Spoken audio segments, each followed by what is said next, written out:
All right, our second companion plant pair is the Three Sisters. If you haven't heard about the Three Sisters, that is corn and beans and squash. So why do you plant those all together? Our Native American friends did that way back in history, and there is a very good reason for that.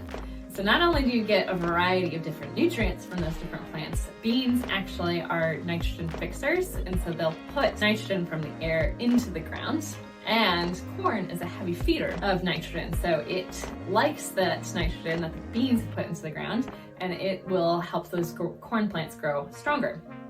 Then the squash itself, it acts as a ground cover, and it will help shade the ground so it holds moisture in better, so it helps keep away those fluctuations. And another cool part about squash is it's got little prickles on the stems and leaves and stuff, and it can prevent some of our furry pests that like to get in and chew our garden, some raccoons or squirrels or bunny rabbits. Those prickliness they don't like, and so it'll keep those pests out of your garden. So you might use those tips in other ways. You might use this squash in different ways to keep some of those furry pests out of your garden. But those three plants work really well together. Now you can't plant them all together at the same time. So corn in particular, first of all, you can't just plant one corn because you need multiple corn to pollinate each other before you can get the corn to grow and actually get a harvest. And so you'll need about 6 corn plants in order to start growing.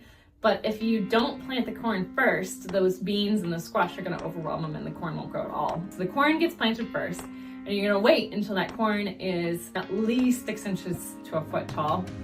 And then you're gonna start to plant the beans first, so the beans can grow up before the squash fills out and blocks the sunlight.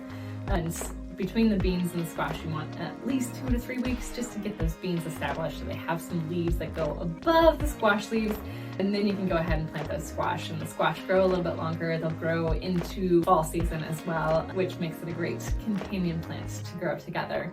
They really are beneficial to see them work, and they're really kind of cool to pair together and see how they go together. You can also use them in different ways. Beans are a great one to intersperse throughout your garden.